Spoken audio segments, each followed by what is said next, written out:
So this is Nexus in the state it's in now. Let's think about this place a little bit. It is a Nexus. It is a coming together of various roads. So there's the road that goes down to the View in Bad Bend. The road that goes over there diagonally to Bliss, which will no longer be a road. Remember, we decided that's going to be a pedestrian road. I think that's a decision. I believe it's a smart one.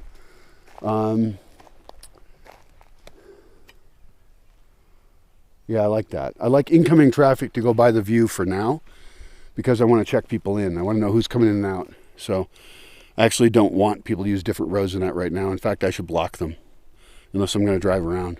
But ideally, I would have, posts and a chain, and I could easily block them anytime I want. And then, brightly colored things so people don't run into it. So yeah, let's imagine that this is then a pedestrian path.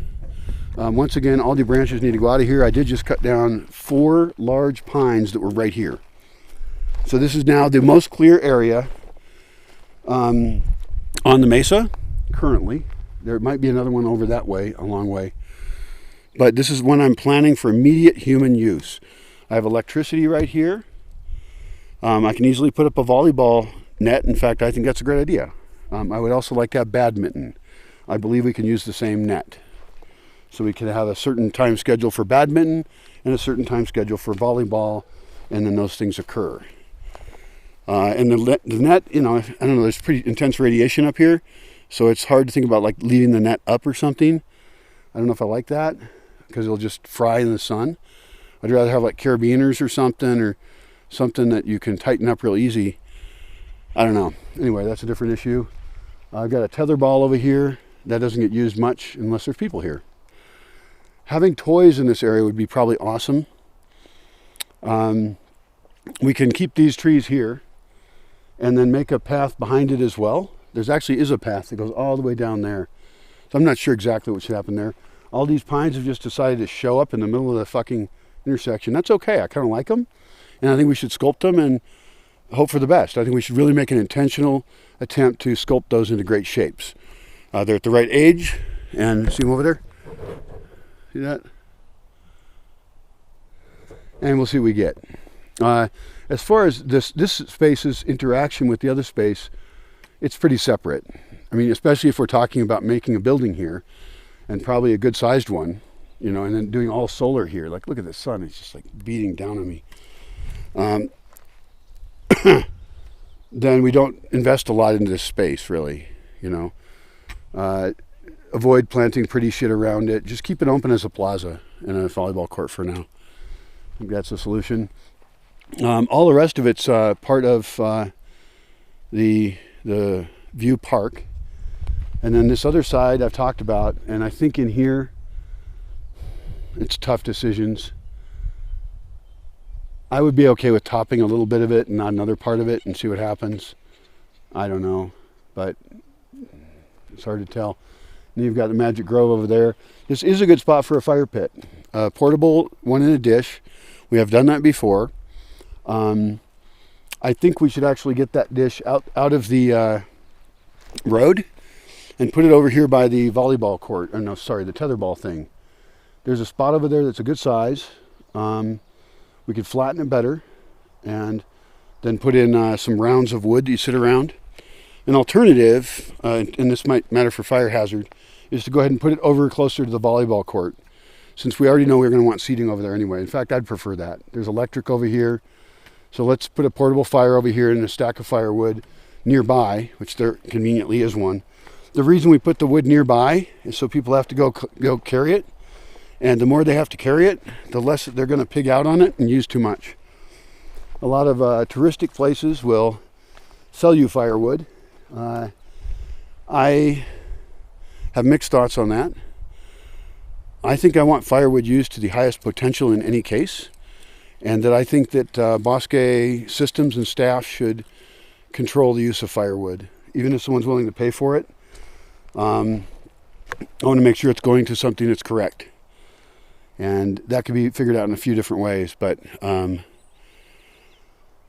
huge part of this experiment, more important than people having a good time or getting whatever they want whenever they think they want it, is that everybody gets indoctrinated into being hyper conscious about all of the resources we use and why. And we can't buy our way into that one. We have to stop consuming so much. We have to learn how to do it. And those kind of changes are what will happen here. And so when people talk to me about like having an eco resort or something, that's one of my problems, is that I want people to come here to be living by certain values in this space. I don't want them to live as they normally live. And that doesn't sound like a normal resort. Resorts are about luxury and decadence and enjoying, the finer things in life and all that. I'm interested in living the finer things in life that will actually be sustainable for the planet, and also hopefully more enriching for ourselves, which is a very complex goal, and not sure how it's working out. But so that's why I have weird rules and stuff and weird customs. And anybody that comes here, I want them to be up for that. They're not that weird, and I write about them.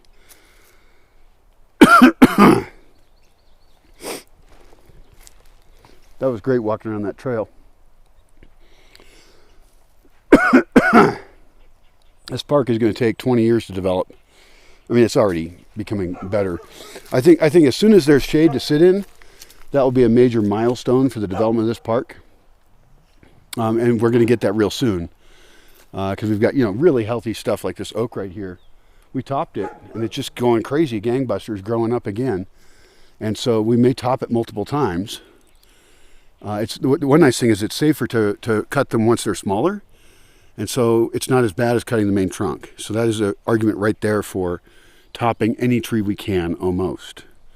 We haven't topped this cedar right here. That's interesting. It's also not so big we have to think about it.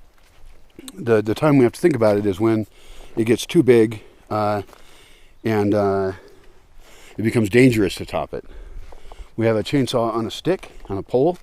It's really cool. It's a Steel brand, STIHL. No, maybe. Good brand. I think it's German, probably. This is a pine we topped right here. You can see we topped the main thing. It also is growing upwards, but it's also growing a lot outwards. So we're getting great responsiveness on the pines to put their energy into the lower horizontal branches. I'm kind of surprised to see that. I don't think pines like to be messed with much.